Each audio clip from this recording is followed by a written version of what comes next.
Boa noite, Diário Negro. Olá, boa noite. Estamos aqui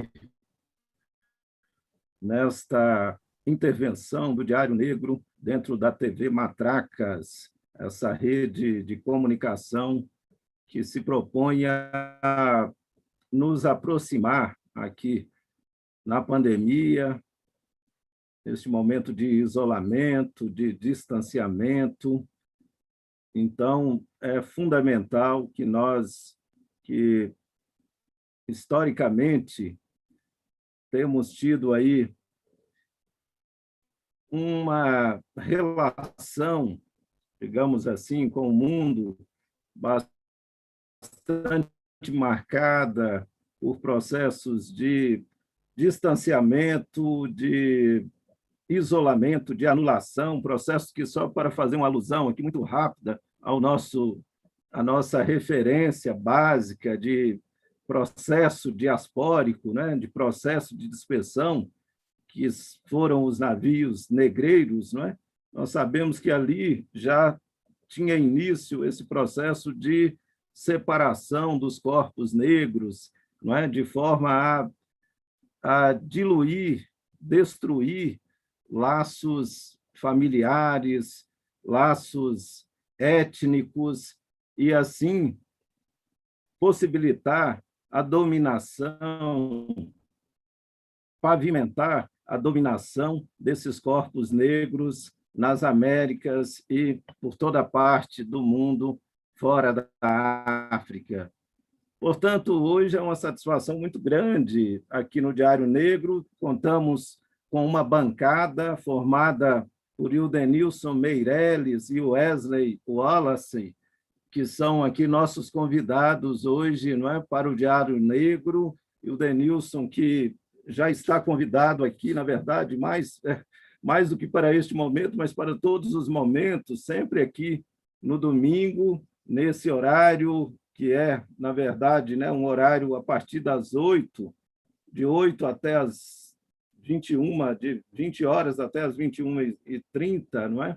E que será um momento aqui exatamente de debate da semana, do que aconteceu na semana, e só que um debate voltado exatamente para uma perspectiva analítica, uma perspectiva mais cuidadosa, em que nós tentaremos perceber os fatos com acuidade, com rigor, não é? Crítico, e para que assim a gente possa, antes de mais nada, trazer a comunidade negra à tona, à fala, à mesa, à presença, não é?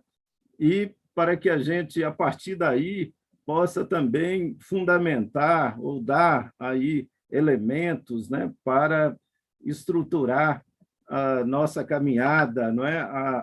Na semana posterior. Enfim, esse é o nosso propósito aqui no Diário Negro, todo domingo.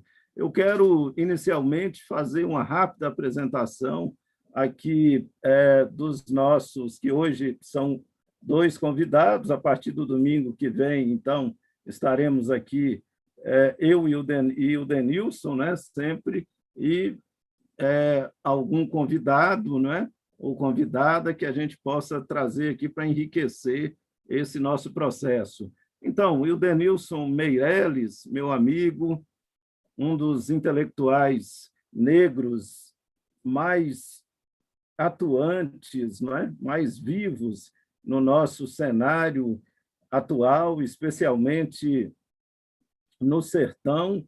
O Denilson atua na Universidade Estadual de Montes Claros, no seu campus na cidade de Montes Claros, é doutor em filosofia, atua na Universidade Estadual de Montes Claros na graduação e na pós-graduação, no mestrado profissional em filosofia, no mestrado em história e também no mestrado em desenvolvimento social. E, do outro lado, temos aqui também, não é, hoje como convidado, mas que será convidado naturalmente outras vezes, né, o Wesley Wallace, que é um militante do movimento social negro, Wesley, que tem aí uma trajetória excelente, não é? Uma trajetória marcante aí pelos movimentos sociais, com uma relação com o campo político de esquerda muito intensa, muito produtiva. Atualmente, o Wesley está vinculado à Universidade Federal de Ouro Preto, não é isso, Wesley? Você poderá aqui nos falar algo mais sobre a sua trajetória, que, em linhas gerais, nós sabemos que é muito rica. Então, quero começar passando a palavra aqui para você, Ildenilson, para que você dê aqui as boas-vindas aos nossos telespectadores aqui, não é? Aos nossos espectadores, não é? Temos esse vício aqui, né, em relação à televisão, né? Muita gente acessará o áudio aqui desse processo. Enfim, Ildenilson, a palavra com você. Bom, boa noite, Anelito, meu caro amigo Anelito, companheiro aí já de vários projetos, né, que a gente já tem realizado, de alguns que estão por vir. O Wesley, um prazer, a hora que o Plínio falou nos bastidores aí do Wesley, ele estava ausente aí da Câmara, eu falei, Wesley, bom, eu não imaginei que fosse o Wesley, né, nosso querido amigo Wesley Santinho, né, aqui da nossa, né, nosso companheiro aqui da Unimontes, da luta aqui do movimento estudantil, aqui do CCH, né? Tive a oportunidade de encontrar com ele lá uma vez em Ouro Preto, lá pelos corredores, fui fazer uma palestra, ele estava lá. Enfim, a gente vive se encontrando, e que bom que o Wesley continua na ativa, né? Continua firme, continua levando a luta adiante, isso é importante, né? Então, assim, eu quero dar um meu boa noite a vocês, né? Ao público que certamente vai nos acompanhar aqui aos domingos. Eu fiquei muito feliz com o convite do Anelito, né? Com seu convite, Anelito, para participar dessa bancada, para tratar, inclusive, de temas que são temas muito caros, né? Ao nosso trabalho, à nossa lida cotidiana, aos problemas que nós enfrentamos. Acho que a TV Matracas aí abre um caminho importante, né? Por exemplo, com uma rede importante, né? No sentido de fazer boas capturas, né? Aumentar um pouco essa pescaria, né? Que é isso que a rede se traduz para nós também do sertão, né? Enfim, para a gente fazer um trabalho de qualidade, um trabalho importante, um trabalho intelectualmente honesto, que é isso que a gente precisa no meio de tanto barulho, né? Que se faz em torno de coisas sérias, como essas que nós vivemos no nosso dia a dia, que a gente tem vivido desde o ano passado, né? Já um ano praticamente, vivendo no meio de uma crise, de uma epidemia, né?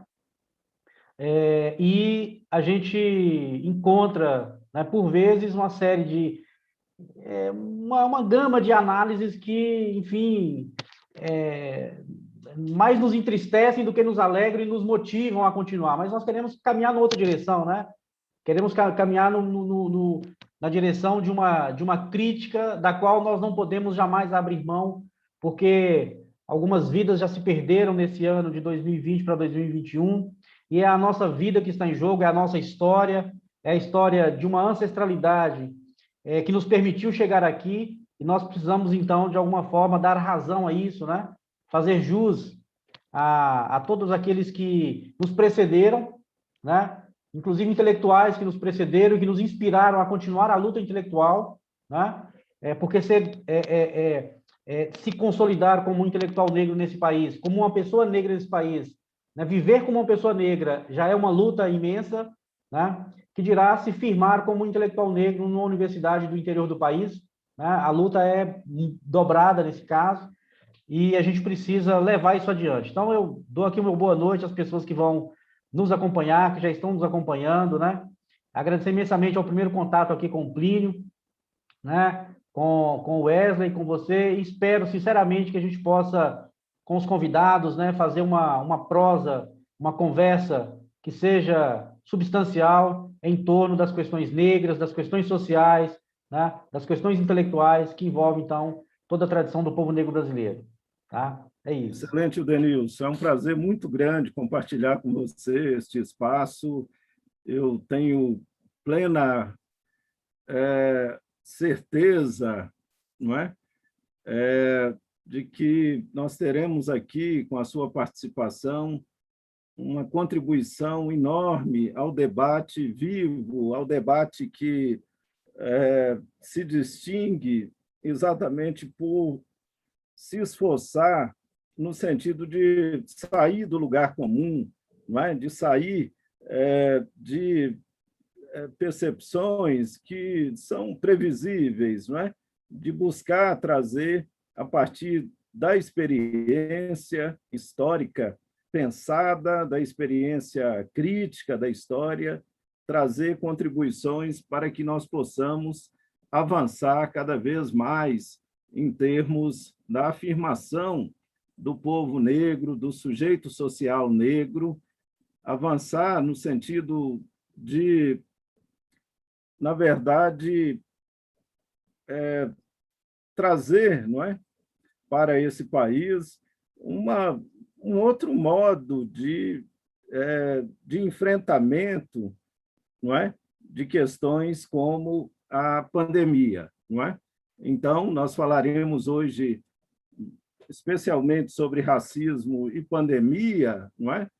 E, enfim, né, teremos já a oportunidade de ouvi-lo, Ildenilson, né, sobre uma questão tão esmagadora como é a pandemia atualmente. Vamos ouvir aqui as palavras iniciais de Wesley Wallace. Fala, Wesley. Seu microfone está fechado. Abra, por favor, Wesley. Aí. Gente, boa noite a todos e todas e todes. Boa noite, Denilson. Boa noite, Anelito. Boa noite, Plínio. Boa noite a esse público maravilhoso que nos acompanha, né? Eu fico muito feliz hoje de estar aqui compartilhando com vocês desse momento, né? Estar numa mesa com pessoas que, no meu processo de formação, foram grandes referências. Tenho aqui hoje sentar com dois grandes mestres meus dentro da Unimontes, né? O professor Anelito, o professor Edenilson, que era professor do Departamento de Filosofia. Eu não tive a honra de ser aluno dele, mas tive a oportunidade de participar de vários eventos, vários seminários que ele promoveu dentro da filosofia. E o debate é caloroso, né? Ele sempre esteve ali apoiando o movimento estudantil, sempre esteve ali, nunca nos impediu de entrar na sala de aula, interromper um momento importante de uma explicação para politizar os alunos, para chamar os alunos para a mobilização, para o enfrentamento, para a gente fazer a nossa universidade andar. Fico muito feliz de estar aqui enquanto professor de educação básica, assim, com grandes intelectuais, né? Agradeço muito esse momento em que abre-se o espaço para o professor de educação básica também estar aqui refletindo um pouco da realidade que a gente vive na educação básica, né?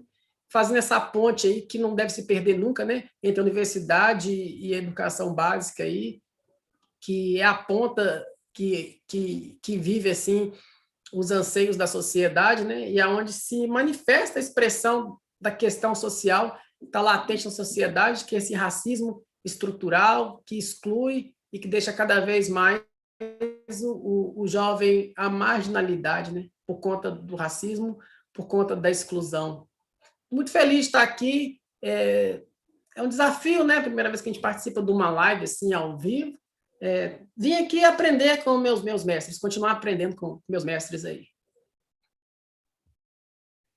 Que bom, Wesley, que bom poder reencontrá-lo, assim como o Denilson. Eu tenho as melhores memórias aí da sua passagem pela Unimontes, pela cidade de Montes Claros, e você sempre se distinguiu exatamente por esse desejo de participar, de contribuir, não é, para a superação das tantas mazelas que nós sabemos, não são mazelas naturais, não são fenômenos naturais, mas sim produções ideológicas, muito perversas, que historicamente nos levam a condições terríveis na história. Então, sabemos que a nossa história é uma história que tem, não é? Digamos que a sua razão é muito clara, não é? Quer dizer, tudo que vivenciamos, não é? É resultado de uma construção permanente, não é? Que é levada adiante por elites que são, antes de mais nada, racistas, não é? E aí eu gostaria já de introduzir aqui o nosso tema de hoje, o racismo e pandemia, porque eu acredito que seja até o nosso lugar hoje de referência, não é? Quando, enfim, temos a necessidade de falar da pandemia, mas falar da pandemia de que lugar, afinal de contas? A partir de onde nós podemos falar e devemos falar da pandemia? Nós vemos que os dados mostram, não é? Há mais de um ano, enfim, né? Desde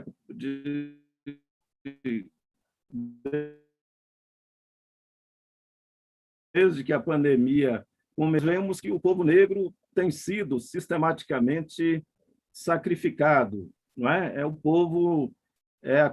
O número de pessoas que mais adoecem e morrem, não é? Vítimas da Covid-19, é exatamente, então, um número de pessoas negras, não é?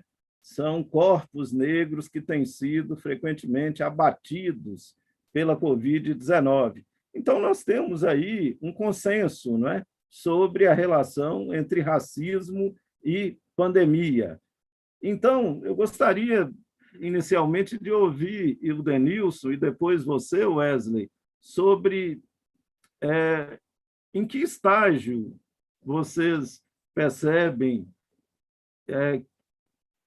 a pandemia hoje, né? Em que estágio, segundo o seu ponto de vista, a pandemia se encontra em termos desse sacrifício racial, não é? Se nós já tirávamos, ano passado, a conclusão que o vírus é racial, que o vírus tem cor, não é?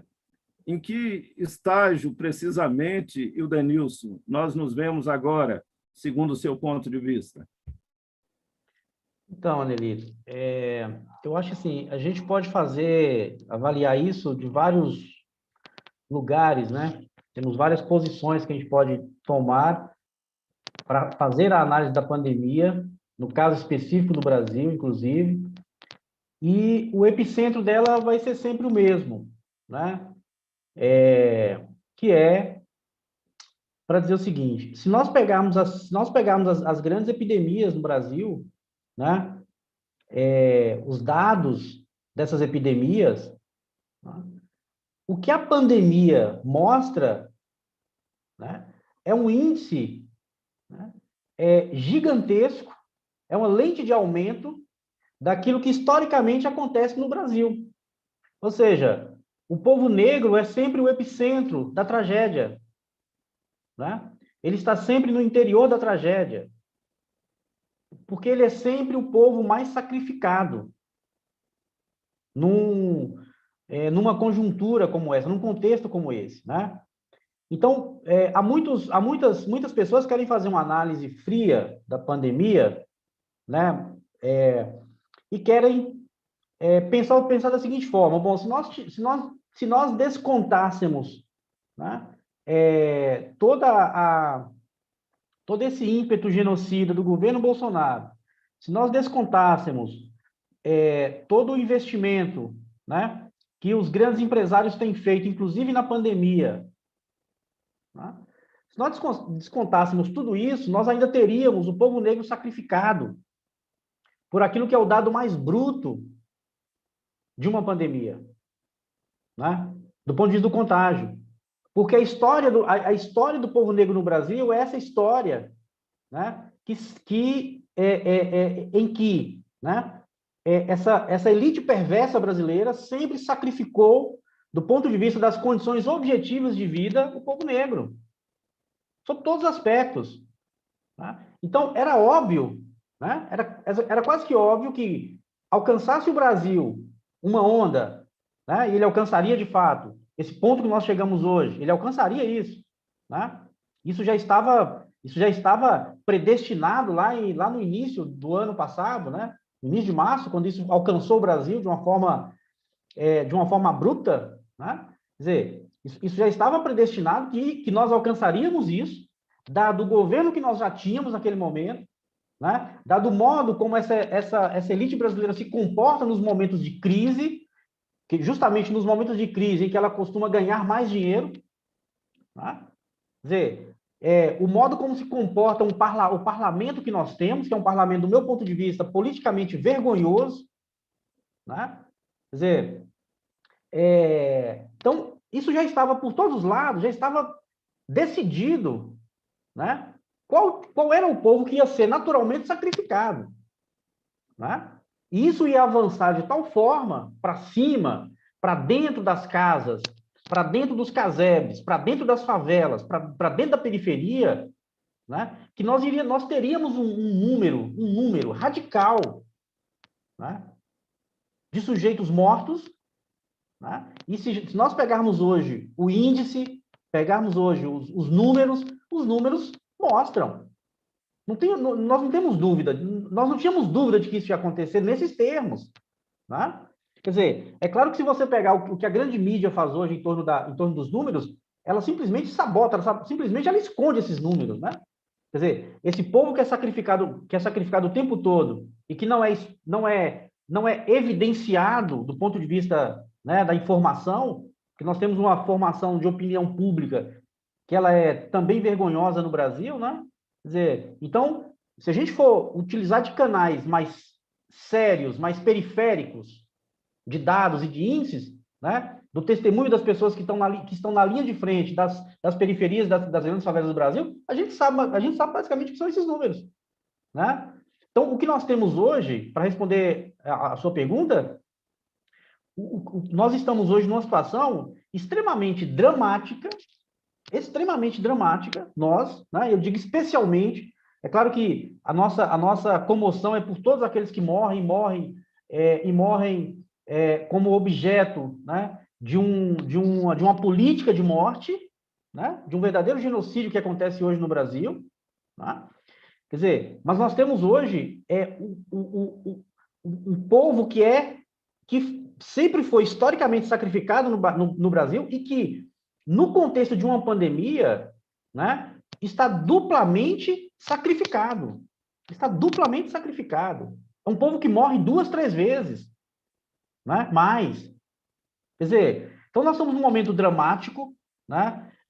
E pelo andar da carruagem, né? Pelo modo como as coisas têm se costurado aí, o povo negro no Brasil continua no centro das atenções da pandemia, porque é o povo a ser sacrificado, é o povo a ser desprezado pelas políticas públicas, né? Que nós praticamente nem as temos mais, né? Estão completamente esfaceladas, né? Na medida em que você tem um Congresso que hoje briga com o governo, disputa com o governo um auxílio de 200, 300 reais para um pai de família permanecer em casa, né? Ou seja, numa situação em que, com essa quantidade de desempregados no Brasil, de trabalho informal, né? Quer dizer, você imagina o que é a situação dramática que nós vivemos, né? E aí se criou, obviamente, um falso problema em torno da vida e da economia, ou é a vida ou é a economia, né? Quer dizer, os economistas, os grandes empresários criaram essa musiquinha, né? Esse canto de sereia aí, para poder fazer justamente as pessoas, enfim, tomarem decisões precipitadas, escusando justamente o governo de cumprir com aquilo que é a sua função, né? Nós estamos numa pandemia, é preciso manter as pessoas em casa, mas é preciso manter com condições básicas de vida, coisa que as pessoas não têm. Então, eu considero o momento nosso um momento extremamente dramático, difícil, né? Difícil de contornar, porque nós não temos, infelizmente, uma agência política capaz de contornar isso hoje de forma definitiva, né? E nós não temos uma agenda política capaz de resolver um problema básico, né? Que é auxiliar a população que não tem emprego, que não tem condições né, não tem condições de ir para a rua trabalhar, de permanecer em casa. Isso é um grande problema, né? E é muito difícil você manter um pai de família, né, que não tem nenhum tipo de auxílio social, né, a ficar em casa, né, vendo os filhos morrer de fome, quer dizer, vendo a sua família padecer, né, e aí ele tem que arriscar. Então, eles fazem desse risco, quer dizer, e justamente as pessoas que vão, né, que insistem em sair de casa, em enfrentar a pandemia, são as pessoas que estão, de alguma forma, passando fome no Brasil, que tem que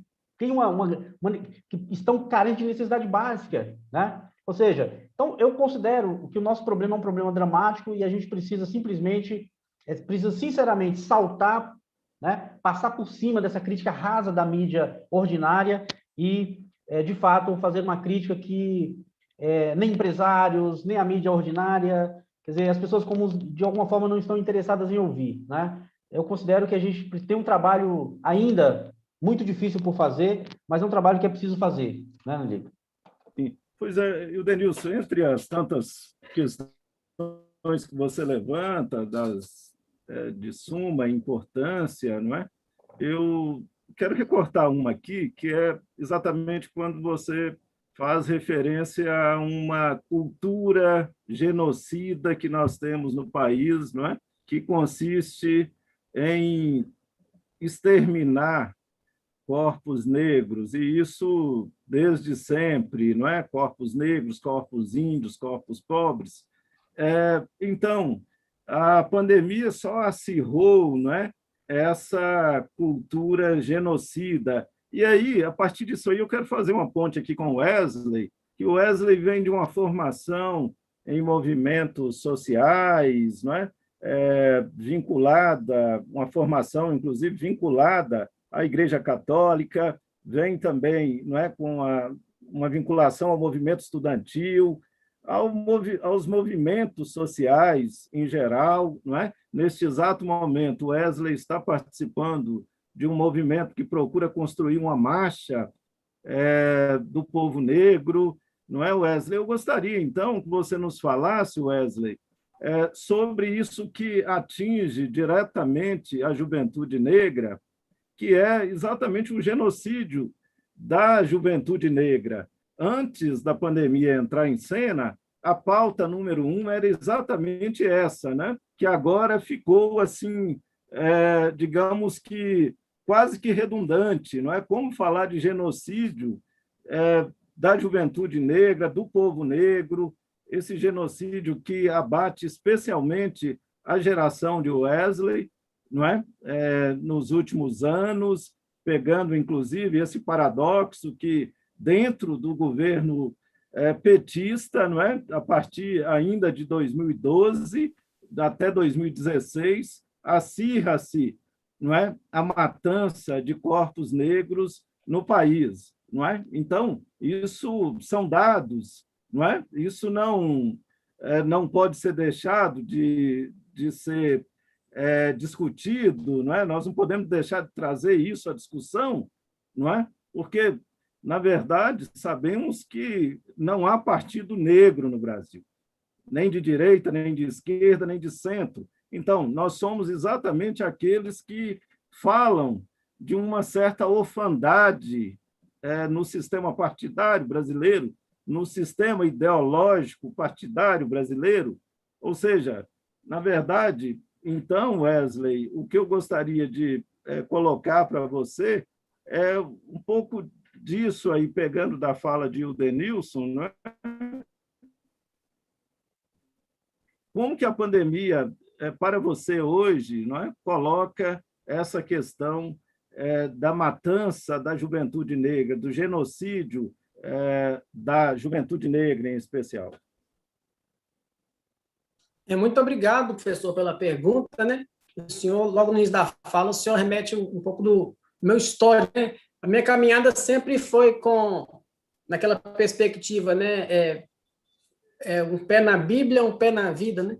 Eu bebo na fonte aí da teologia da libertação, as comunidades eclesiais de base, fui um quadro, assim, engajado aqui na Pastoral da Juventude, na Arquidiocese de Belo Horizonte, né?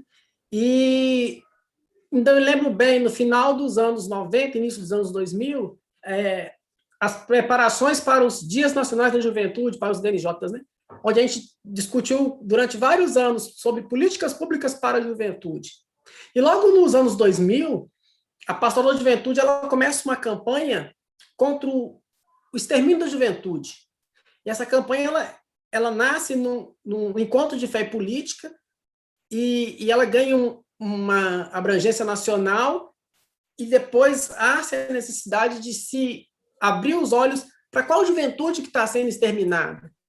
Então, se incorpora a essa campanha que era mais ampla contra o extermínio da juventude, ela ganha um foco, o extermínio da juventude negra. A gente teve a oportunidade, no território que eu atuo hoje, na região dos Inconfidentes ali, de construir no seio do meio eclesial ali uma pastoral afro. Estamos estruturando uma pastoral da juventude, uma pastoral afro, onde as pastorais sociais vêm somando, né? A gente teve a oportunidade de fazer na Escola Família Agrícola, em Acaiaca, um encontro da juventude negra. Onde a gente refletiu exatamente isso, né? Esse extermínio da juventude negra, que antes da pandemia já vinha acontecendo, e com a pandemia agora se acirra ainda mais. Nós tínhamos uma juventude negra sendo exterminada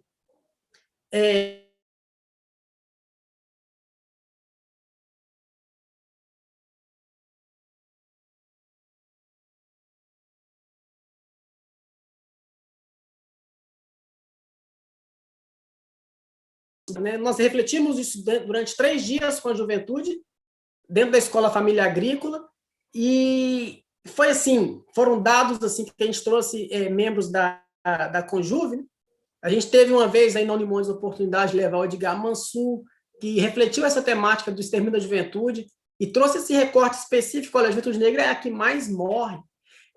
Quando se há uma batida policial, a gente percebe que existe filtragem racial. Um jovem negro, ele é tratado diferente numa abordagem policial. Eu mesmo, em Montes Claros, já fui parado na Praça Doutor Carlos pelo tático móvel porque estava esperando um ônibus. Eu morava no JK.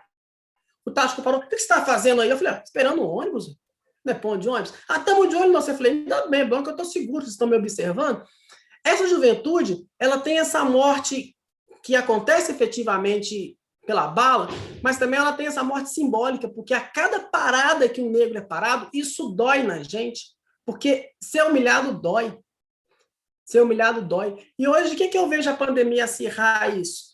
Essa juventude continua sendo exterminada, ela continua sendo excluída, porque eu vejo a pandemia ela acirrando as desigualdades sociais, ela explicitando a exclusão que já existia. Que a grande mídia, como disse o professor Edenilson, que me antecedeu, não mostra ou mascara. Ela mostra os números de morte que muitas vezes interessa a ela, porque está dando ibope falar de pandemia. Mas ela, muitas vezes, ela não vai no problema que é mais profundo e que é estrutural, que é essa exclusão que esse povo vive, que é esse ataque que nós sofremos aí de congelamento por 20 anos em saúde, educação, assistência. E o que é bacana a gente ver anterior a esse processo da pandemia, que essa juventude ela não esteve paralisada, ela sempre esteve mobilizada. A gente teve em 2016 a oportunidade de estar participando dos processos de ocupação das universidades, das escolas públicas, onde essa juventude dizia não a uma reforma do ensino médio, dizia não a essa PEC que congelava gastos, que congelava investimento em educação, em saúde. Eu tive a oportunidade, enquanto acadêmico da UFOP de Serviço Social, participar do movimento, a gente era DCE na época, e a gente participou juntamente com centros acadêmicos, ocupamos a universidade, e eu, na época, também era professor designado no Dom Silvério, onde os alunos ocuparam aquela escola. E aquela ocupação trouxe frutos e trouxe resistência, onde os alunos conseguiram uma audiência com o governador e arrancaram do governador a reforma do telhado, arrancaram do governador carteiras novas para a escola e arrancaram do governador a reforma da parte elétrica da escola. Isso em parceria com a direção da escola e com os nossos sindicatos, o Sindute que estava ali presente. Essa juventude está mobilizada, ela está lutando contra esse extermínio. E a pandemia, eu vejo que ela vem a acirrar esse extermínio. Porque hoje, enquanto professor de educação básica, O que eu vejo na ponta é a exclusão digital. Mas de que povos? O professor Edenilson trouxe muito bem aí a questão das vilas e favelas. Eu vou falar um pouco mais desse território que eu atuo, das comunidades rurais, das comunidades tradicionais, que essa internet não chega. E se chega, qual qualidade de internet que chega? E a gente teve vivemos um ano aí, um processo que nos angustiou muito enquanto professor, que angustiou muitos pais, que angustiou muitos alunos, que era o processo de exclusão, onde esse aluno ele não tem uma internet de qualidade para ele acompanhar uma aula online. Um processo de exclusão que o professor que está sendo sucateado, que trabalha dentro de um estado como esse estado de Minas Gerais, e que o governador não paga o piso nacional da educação, em que a gente começou o ano, antes da pandemia, já em assembleia, tirando uma greve, porque o governo não cumpre uma lei federal que a gente, no ano retrasado à pandemia, conseguiu colocar na Constituição do Estado a obrigatoriedade do governo de Minas pagar o piso nacional da educação. Então, esse professor ele tem que atender esse aluno na zona rural sem condições de trabalho digno. Ele não tem internet. Ele já não recebia nem passagem para ir para a zona rural trabalhar, nem para as vilas e favelas, porque ele tira do salário de precarizado que ele tem, do salário dele para pagar para ir dar aula. Ele não recebeu um tablet, ele não recebeu um cartão de memória, ele está usando agora do seu telefone, que era algo pessoal, para ser seu instrumento de trabalho. E aí você tem uma sala numa zona rural, que a gente, vamos supor que temos 15 alunos, desses 15 alunos, 4 ou 3 participam dessa aula pelo Google Meet. E ele está sendo excluído. Que aluno é esse? É o aluno da comunidade tradicional, é o aluno da escola quilombola, é o aluno que foi esquecido pelo poder público, porque antes da pandemia ele já era esquecido, só que a pandemia acirra. Porque você vai para um território lecionar, um território onde a gente sente assim, como o Estado abandonou o seu povo, como o Estado serve a interesses empresariais e não serve o povo que o elege, porque você não tem transporte de qualidade, você tem um distrito onde você tem 3 horários de ônibus, e com a pandemia eles diminuem ainda o horário desse ônibus, de acesso desse quilombola, desse geraizeiro, dessa comunidade que não é reconhecida, mas a gente que está na base vê, olha, isso aqui é um quilombo. Olha, você vai para uma comunidade ali, descendo para a Ponte Nova com um barroca, aquilo é um quilombo. E está esquecido, e está abandonado, e aí você vê esse aluno seu não podendo participar, e essa angústia, essa pandemia, ela acirra. E aí eu volto a dizer, né, a gente discutia lá nos anos, final de 90, início de 2000, política pública para a juventude. E a gente vê agora essa juventude, esse adolescente, esse pré-adolescente sendo excluído digitalmente. E esse adolescente negro, sobretudo o adolescente negro. Porque é o adolescente negro que está nas comunidades tradicionais. Esse adolescente ele continua sendo excluído. Esse adolescente, quando vem para o centro, ele é revistado pela polícia por estar dando uma volta no final de semana no jardim. Então, essa violência simbólica, ela machuca, e essa pandemia ela vem acirrar isso, porque esse jovem ele é excluído. Esse jovem ele não tem acesso à internet, não porque ele não queira ter, é porque não foi lhe dado condição. Então, muita gente fala assim, o aluno não participa da aula porque ele quer, não é porque ele não quer, não. A gente que já estava no chão da sala de aula antes da pandemia sabe que muitas vezes nem luz elétrica de qualidade tem no distrito, porque faltou investimento público naquela comunidade tradicional. Fica o nosso apelo aí para que as autoridades acordem para isso, porque o povo está acordando. Estamos aí mobilizando uma marcha nacional, estamos intitulando ela de Primavera Negra, né? Se até setembro a população brasileira estiver vacinada, a gente fará essa caminhada presencialmente, senão a gente vai continuar caminhando na articulação dessa caminhada de 1 milhão de negros a Brasília, para cobrar política pública de verdade para o povo negro, para a população negra e para a população em geral, mas, sobretudo, com esse cuidado com a juventude negra que está sendo exterminada, que está sendo excluída e abandonada pelas autoridades políticas. Pois é, Wesley, excelente. Daqui a pouco a gente vai falar um pouco mais sobre essa Primavera Negra, não é? Você vai nos dar aqui o prazer de saber um pouco mais sobre esse processo. Eu gostaria só de pegar um gancho aqui, Wesley, dentro disso que você nos traz, que é exatamente a dimensão aí do Estado, não é? Que nós sabemos que acaba sendo um desafio muito grande para todos nós, não é? Cidadãos e cidadãs, pensarmos essa nossa relação com o Estado.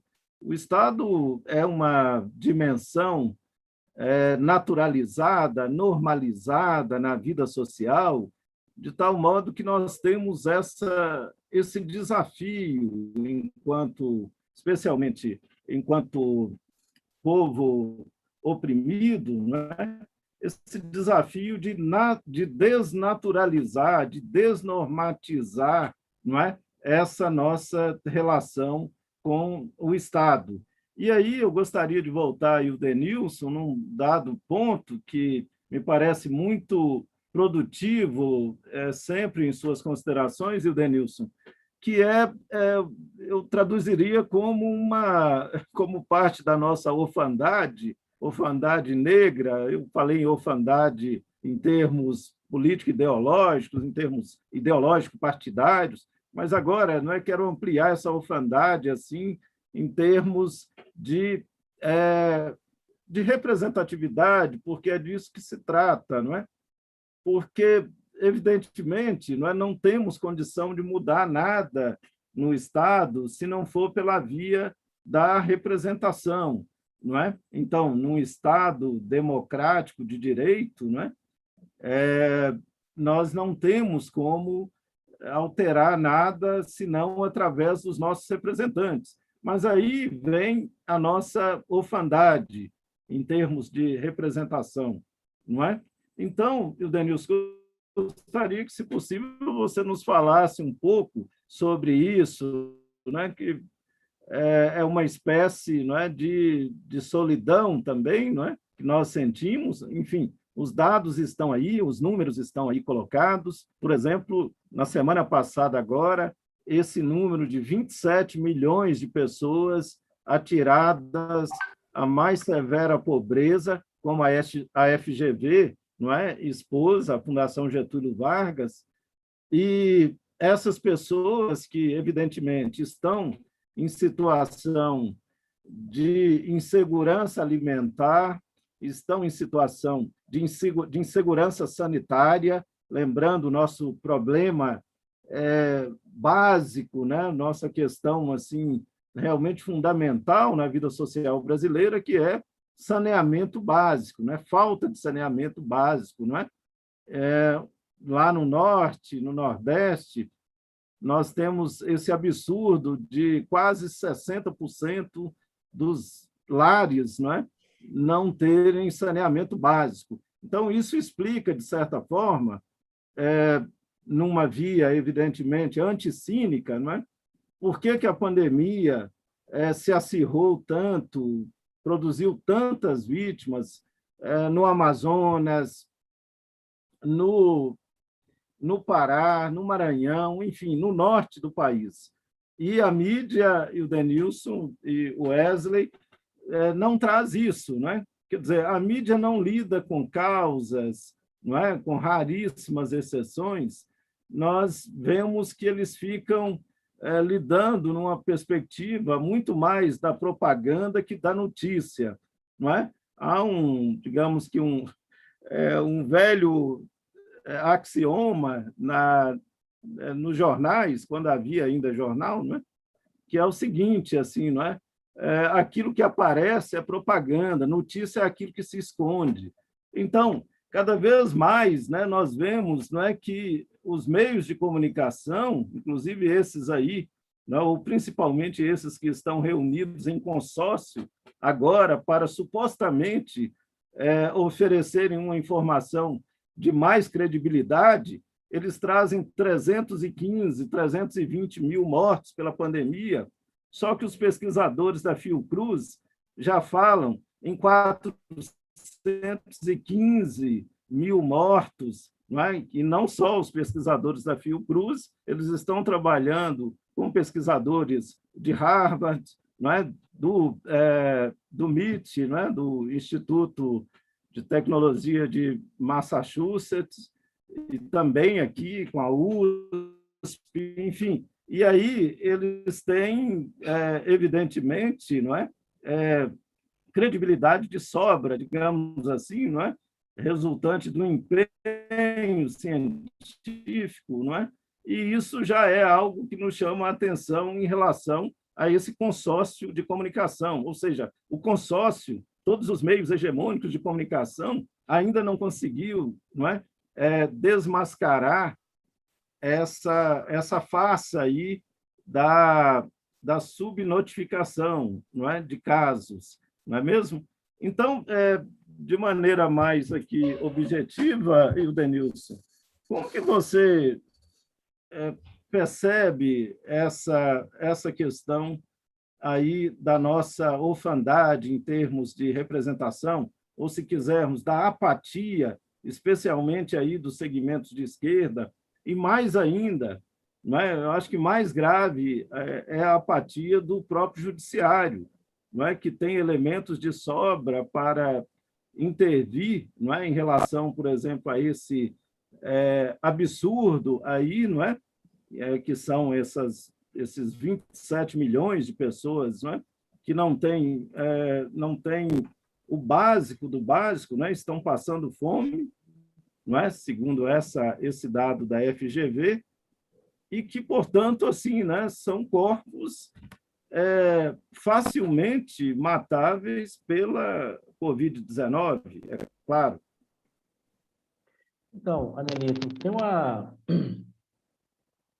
eu acho que a primeira coisa que a gente precisa, assim, sempre repetir, né, e ter clareza sobre ela, é que o nosso Estado, ele é o nosso Estado, né, essa forma que tomou o nosso Estado, é um Estado burguês, né?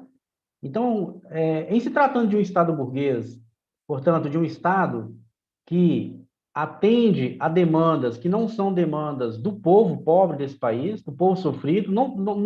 O nosso Estado não é um Estado que atenda a demandas do trabalhador. Isso é um ponto, para mim, é um ponto de partida. Né? Acho que a partir daí a gente pode fazer algumas análises. Né? Então, toda a agenda costurada pelo nosso Estado, a agenda mais graúda, aquela que interessa mais, né? A agenda mais rentável, né? Que é justamente o rentismo corrente, né? O modo como os grandes empresários ganham dinheiro, inclusive numa pandemia, com projetos aprovados no nosso parlamento, né? O modo como os bancos lucram cada vez mais numa pandemia como essa, quando deveriam estar justamente auxiliando o povo, né? A subsistência básica, né? Quer dizer, quando as igrejas, né, ganham e tentam ganhar, como no dia de hoje, por conta de uma abertura que se deu por um juiz do Supremo Tribunal Federal para que cultos fossem realizados no meio de uma pandemia, para que as igrejas fossem abertas, né? Quer dizer, se viu as maquininhas de cartões de crédito rodarem, né? As igrejas pentecostais. Quer dizer, todas as grandes, que é uma grande empresa, na verdade, no Brasil, né? Quer dizer, todas as grandes empresas ganham dinheiro numa pandemia. Essa é a agenda do nosso Estado. Essa é a agenda do nosso Estado. Né? Então, você veja, isso é histórico no Brasil, isso não é de agora, não é da pandemia. Né?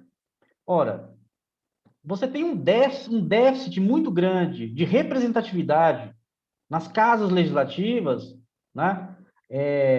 Municipais, estaduais, né? E no nosso parlamento, que é uma coisa absurda num país, né? Num país da dimensão como o Brasil, num país da pobreza como é o Brasil, de vários, num país em que você tem vários segmentos sociais, vários movimentos sociais de base, né? E nós não conseguimos, primeiro por uma espécie de bloqueio, né? De vedação, nós somos bloqueados o tempo inteiro, o trabalhador é sempre bloqueado do ponto de vista da sua representatividade política, então nós não temos como mudar esse nosso cenário se não for pela agenda política, uma agenda política que tenha como objeto a condição de vida do trabalhador brasileiro, né? Quer dizer, então você tem uma dificuldade de entrar nas casas legislativas porque você tem uma dificuldade na base de formação escolar, de educação, né, para o povo trabalhador, né? Quer dizer, você tem uma dificuldade de emprego, e quando você tem a dificuldade de emprego e de trabalho, né, de frequentação em lugares estratégicos, né, da sociedade. Então, isso para nós assim, é aquilo que dilacera cada vez mais, né, todas as tentativas de movimentos unificados no Brasil do povo trabalhador, né? Esfacela completamente já o sonho de unificação de uma agenda, né, em função do trabalhador brasileiro. Então, você tem uma dificuldade de todos os níveis e de vários lados, uma dificuldade de representatividade. E aí você tem um grande problema. Nós já sabemos isso por conta da leitura que nós fazemos, né, dessa tradição vexatória que é essa tradição da elite brasileira. Ela se formou assim, né? Mas nós temos, de um tempo para cá, né, da década de 80 para cá, nós temos, final da década de 70, né, início de 80, nós tivemos uma grande chance, uma grande oportunidade, que é a formação de um quadro, né, de um quadro de esquerda que pudesse, num determinado momento, ganhar o Estado e, portanto, cumprir uma outra agenda. Esse era o sonho, essa era a promessa, né? E essa era a grande expectativa, né? O que de fato aconteceu em partes, né?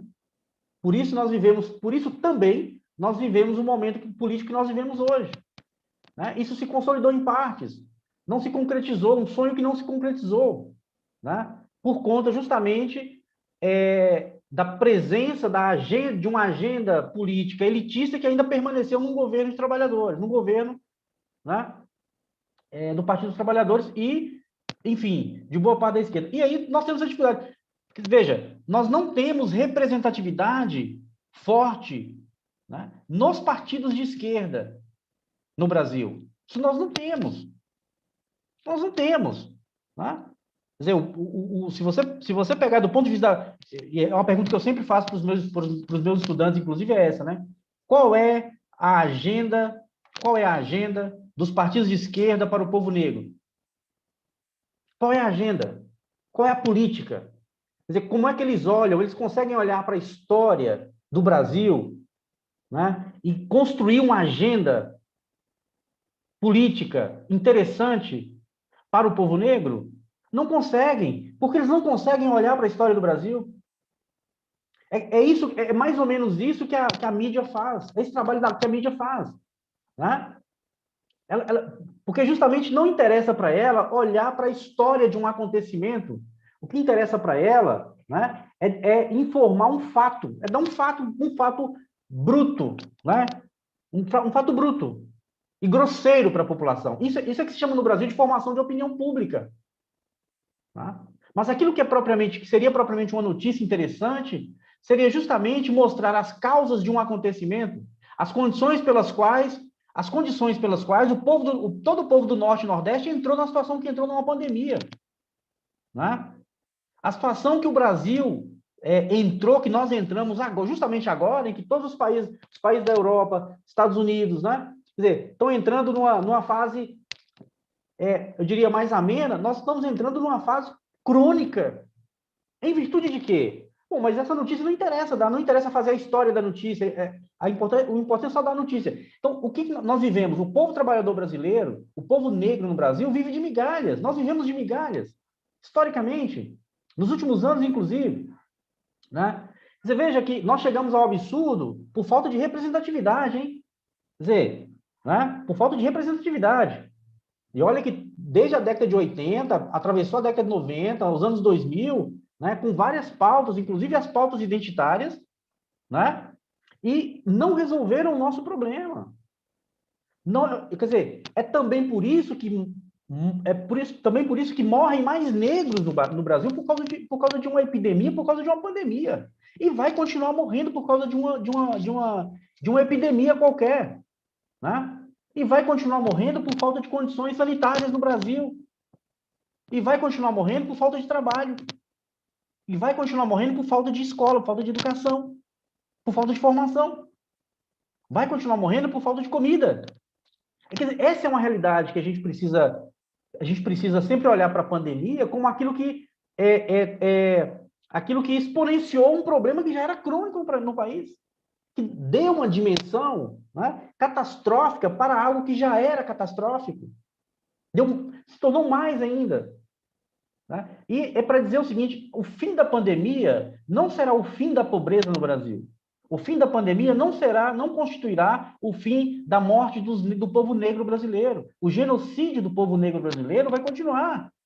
Essa é que é a grande realidade. Enquanto nós não pensarmos justamente estratégias, né, pensarmos seriamente estratégias de representatividade um pouco mais sérias, né, do que a que nós praticamos até agora, né, que não constitui somente apoiar um partido, que não constitui somente apoiar um candidato, né? Isso não constitui a nossa agenda, isso não resolve os problemas que dizem respeito ao povo negro brasileiro, né? Que constitui quase metade da população. Quer dizer, de onde virá a redenção dos nossos problemas, a solução dos nossos problemas, o encaminhamento da nossa agenda? Quem vai encaminhar? Então, você olha para os quadros da direita, você sabe o que nós já sabemos o que esse quadro representa. Ele não representa absolutamente nada, né? Você olha para os quadros da esquerda, né? Quer dizer, uma promessa muito vaga do que é a necessidade básica, do que é o sacrifício que o povo negro brasileiro tem passado durante todos esses anos no Brasil, durante toda a história do Brasil. Ou seja, não dá simplesmente, Anelito, para cumprir uma agenda de um povo maltratado, sacrificado, né? Assassinado no Brasil todos os dias, com migalhas. É claro que tem uma coisa que a gente precisa resolver, é muito pontual, mas não dá para fazer com migalhas, né? É preciso fazer com substância, é preciso fazer com consistência isso. E para fazer isso, você precisa ter um quadro político de representatividade mais interessante, que olhe para a história, né? E que saiba justamente reconhecer as causas do atraso, do nosso atraso, né? Para que então a gente possa avançar. Né? Infelizmente, nós estamos ainda estagnados, né, numa representatividade que ainda não condiz com as nossas necessidades. Né? Sim. Pois é, o Denilson, assim, né, por mais absurdo que pareça, né, eu acredito que a sua fala nos leva realmente a compreender, não é? Nos instiga a compreender que a pandemia é um ativo, em termos econômicos, né, para as nossas áreas. Né? À medida que, quando a gente considera que a morte do povo negro, não é algo quase que natural, né? Enfim, não significa nada para essas elites, historicamente, não é? Você, anteriormente, inclusive, né, nos falou aí de vários eventos nos quais estão sendo, digamos que,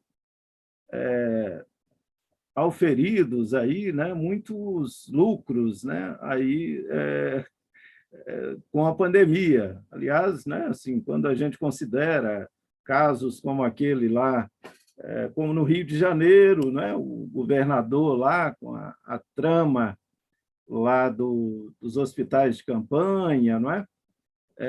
Lá em Santa Catarina, o governador também afastado, no Rio afastado, em Santa Catarina afastado também em razão lá de corrupção, não é? Aí relacionada à pandemia, lá no Amazonas também, aquele caso lá também relacionado à pandemia, lá dos, enfim, dos aparelhos, né? Então, eu tenho pensado que realmente, né, a pandemia se configura como um ativo, não é? Um grande ativo. Quer dizer, poderíamos falar hoje até numa espécie de commodity, não é? Quer dizer, o coronavírus é a commodity, não é? Ou seja, e aí a questão é ir lucrando, lucrando, lucrando. A pauta que nós vemos na esfera político-partidária é exatamente a eleição do próximo ano, não é? Aliás, desde o início, né, as quedas de braços são muito nesse sentido, quer dizer, não é? Bolsonaro com tantos, né, assim, a começar por Dória, evidentemente, enfim. Então, o que eles estão disputando é o poder político, não é? Enfim, tudo isso somado, não é?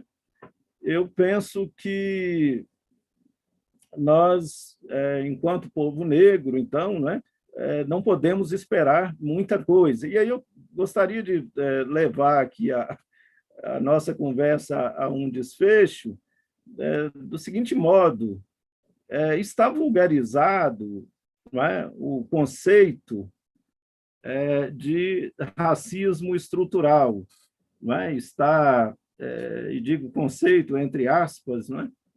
Porque sabemos, não é, Ildenilson, que o conceito, em primeiro lugar, né, nenhum conceito é resolvido, não é? Então, um conceito é fundamentalmente contraditório. Então, eu tenho um certo incômodo, né, em perceber racismo estrutural como conceito. Por quê? Porque hoje nós vemos o próprio Estado, não é?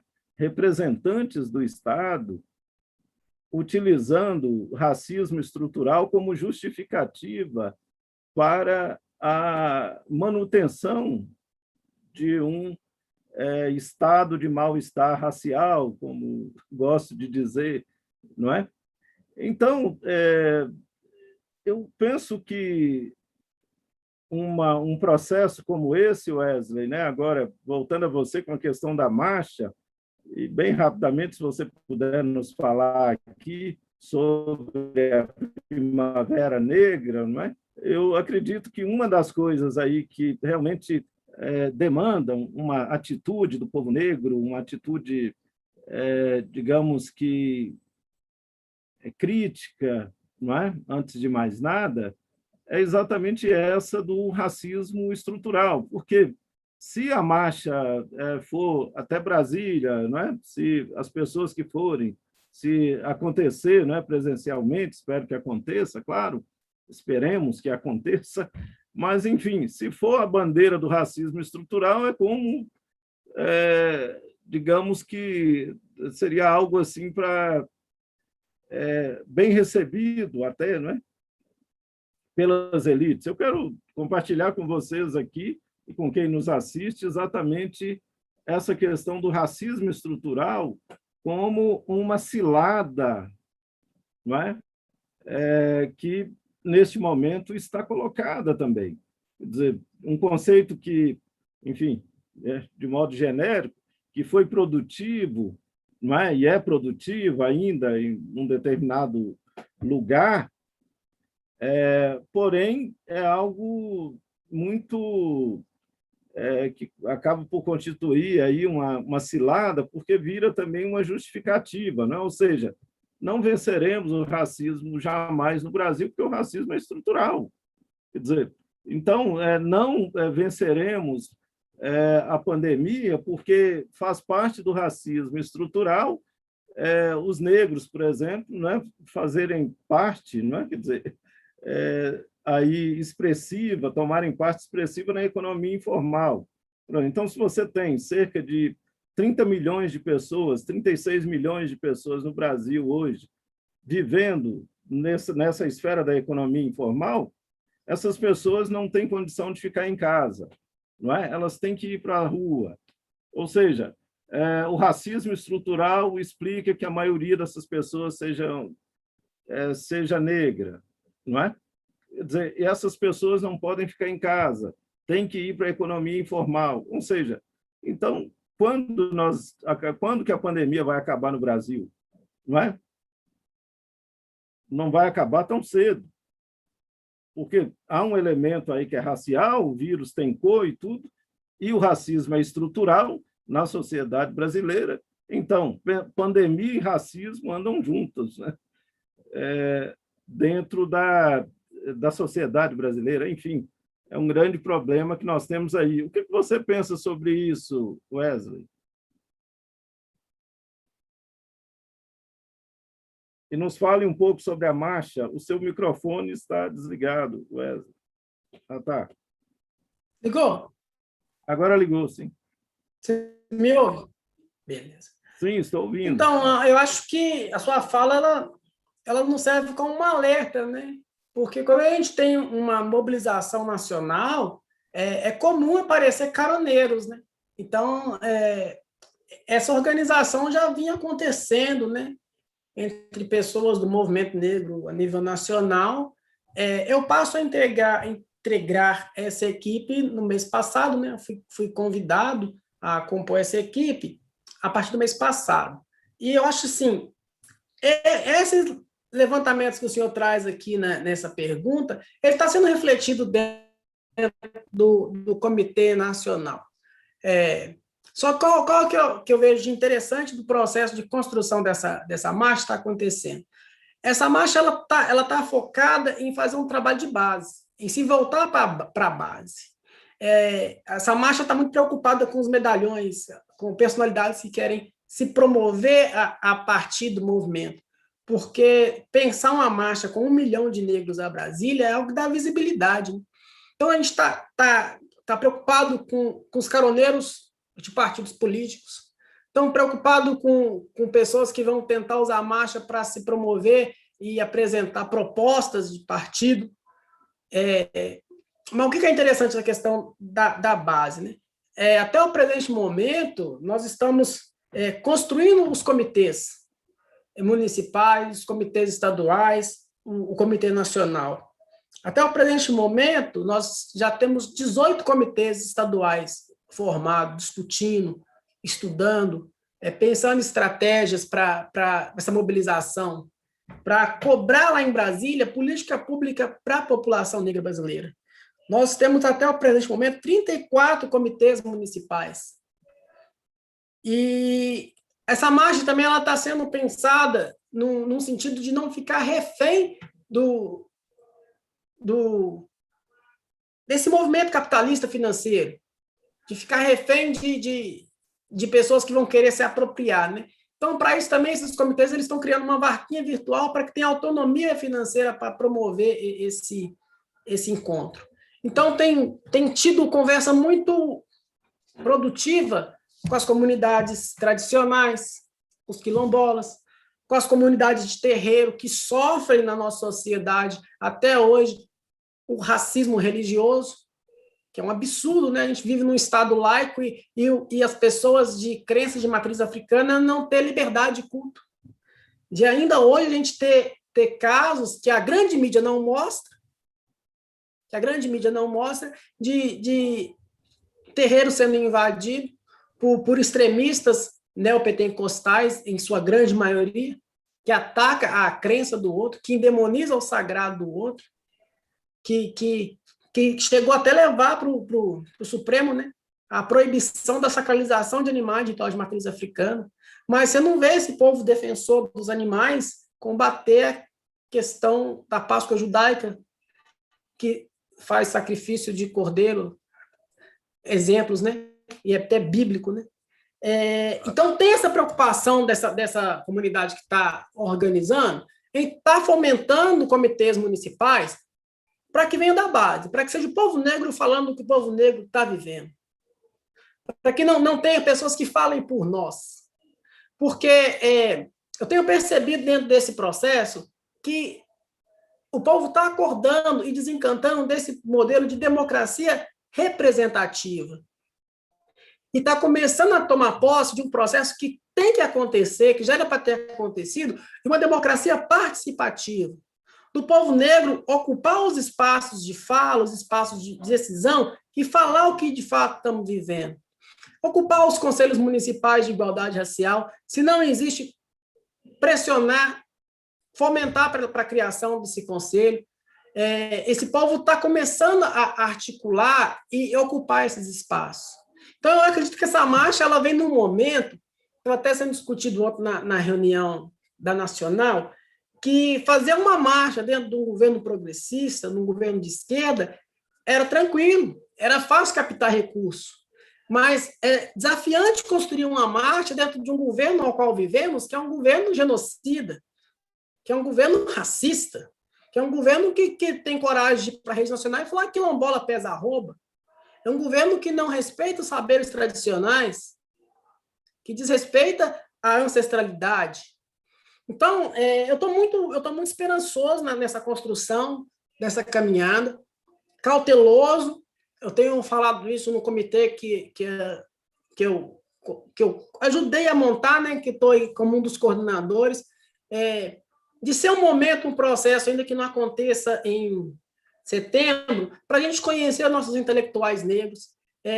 A gente tem agora a possibilidade, né, de ter vários livros digitalizados em PDF, então temos colocado dentro dos comitês para estudo aí nossos autores negros, nossas autoras negras, que tem muita gente boa, tem Lélia Gonzalez, tem muita gente assim que produziu muita coisa bacana e está produzindo. Temos documentários interessantes, estão sendo divulgados os links.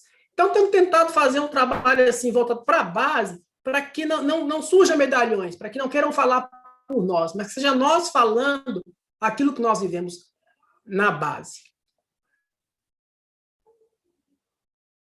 Excelente, Wesley. A gente já vai se encaminhando aqui, né, para a finalização, e aí eu gostaria de passar a palavra aqui para o Denilson, para as suas considerações, Denilson, e lembrando já aqui que estaremos todo domingo, eu e o Denilson, aqui movimentando esse debate na TV Matracas, aqui com o Diário Negro, e sempre teremos aqui um convidado, uma convidada, para a gente intensificar aqui os diálogos sobre as questões que nos afligem, não é?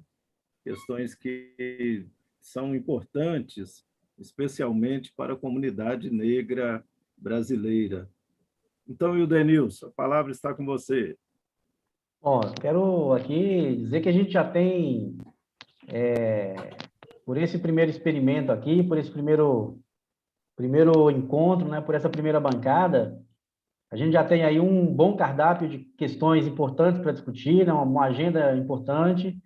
Ela vai engrossar à medida que a gente for conversando com os convidados, né? Então, assim, já temos aí, enfim, genocídio, né, que já era uma questão tratada pelo Abdias Nascimento em 78, né, do povo negro brasileiro. Então, parece que as pessoas descobriram o termo genocídio agora, né? Quer dizer, o povo negro já vem sendo assassinado nesse país há muito tempo. Enfim, acho que a gente tem um cardápio, um leque de questões importantes. E agradecer, Anelito, pelo convite, para participar da bancada, né? Com muito gosto, com muito prazer. Agradecer ao Wesley aí pelas questões que ele coloca, pela luta dele, pela militância, né? Enfim, o Wesley está aí sempre estudando, está sempre militando, então isso é importante, né? Enfim, agradecer a você e desejar que a gente faça aqui, de fato, dessa bancada, um momento, né? Uma instância importante de discussão, de debate, de crítica social, né? A partir da nossa agenda, que essa agenda é importante para nós, para o povo negro brasileiro. Tá? Então, isso, já deixar aqui o meu abraço para vocês. Nós aqui agradecemos, Ildenilson. Eu aqui, que como tive a oportunidade de dizer a você, assim que recebi o convite dos nossos companheiros e companheiras aqui da TV Matracas, convite para que a gente se unisse, não é? a esse projeto da TV, de uma rede de comunicação negra, não é? Então, logo aceitei, naturalmente, não é? Plínio Camilo, não é? Que está aqui nos dando essa força, não é? Enorme para a gente trazer, não é? As nossas perspectivas, não é? Nossos pontos de vista sobre a sociedade, sobre, não é? a história, enfim, tentar contribuir aqui para uma compreensão crítica, não é? do processo sócio-histórico a partir da nossa própria experiência, não é? Wesley, aí, se você puder agora fazer suas considerações finais e também informar aí como parte dessas considerações como que as pessoas interessadas podem participar aí desse processo de construção da Primavera Negra, da Grande Marcha, Wesley.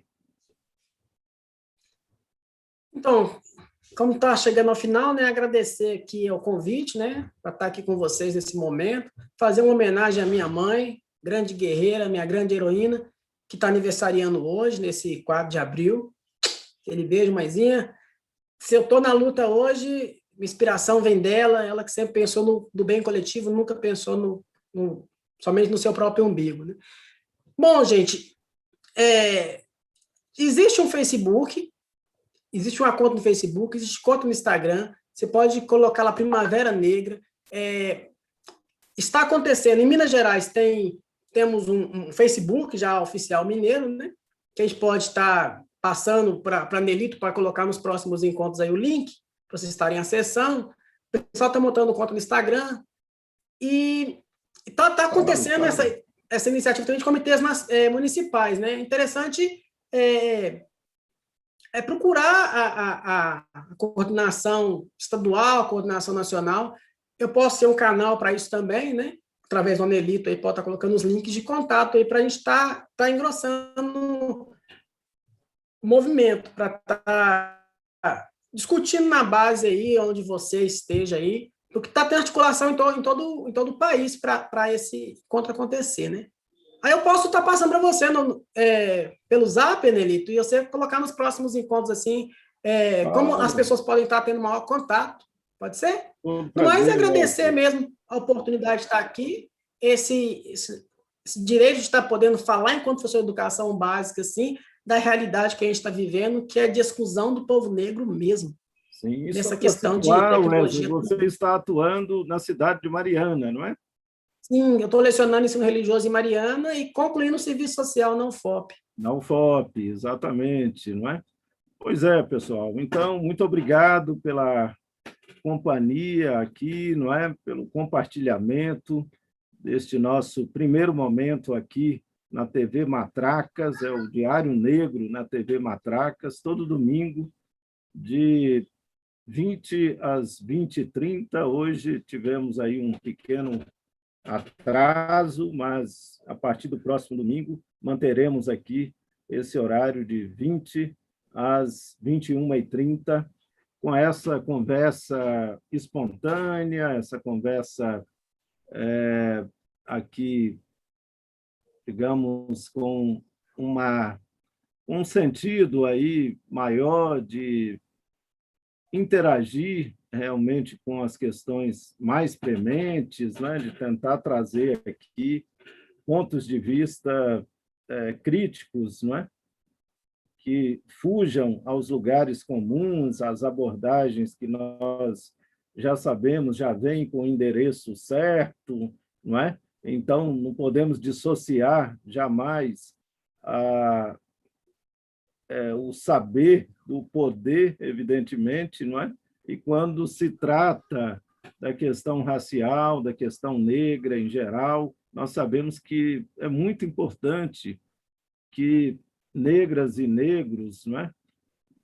Que o povo negro construa os seus espaços de produção, de conhecimento, de veiculação dos seus próprios saberes, para que a gente possa, sobretudo, ter uma sociedade mais justa, mais humana, mais plural, e, dessa forma, romper com mazelas históricas que vão aí se perpetuando, não é? E, entre elas, o racismo. Então, hoje, nós, abrindo aqui as nossas atividades, conversamos um pouco sobre esse tema, que é um tema muito dilacerador neste momento, que é a relação entre a pandemia e o racismo. Como que o racismo está aí, de certa forma, turbinando a pandemia, como que a morte de corpos negros não importa muito para elites racistas, sanguinárias, como que, no fundo, a pandemia está fazendo um favor a muita gente, por mais absurdo que isso seja, e mas a pandemia está prestando um favor a muita gente aí, muita gente má, muita gente do mal, né? De fazer uma espécie de limpeza do espaço público, não é? Então, menos pobres, menos pretos, menos, não é? Menos gente na rua. Em um país como o Brasil, que tem dificuldade enorme de lidar com cracolândias, né? Realmente está revelando aí, né? Uma dificuldade enorme de lidar com pandemia, com a pandemia. Um país que tem 14 milhões de pessoas vivendo em favelas, né? Em lugares que desprovidos, né? De condições humanas, não é? Condições sanitárias humanas, pessoas que estão vivendo aí sofrendo, digamos, né? Sobrevivendo, não é? Aí ao longo da história.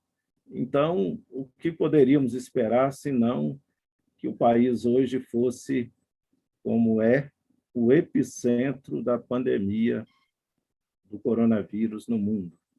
Então, é algo que nos envergonha, nos entristece e, sobretudo, algo que deve nos indignar muito. Muito obrigado, Ildenilson. Nos encontraremos mais sempre aqui aos domingos, né? Com muito prazer. É sempre um prazer muito grande dialogar com você. Obrigado, Wesley. Espero que você retorne aqui muitas e muitas vezes para que a gente possa dialogar, tá bom? Um grande abraço a todos Grande e abraço. todas.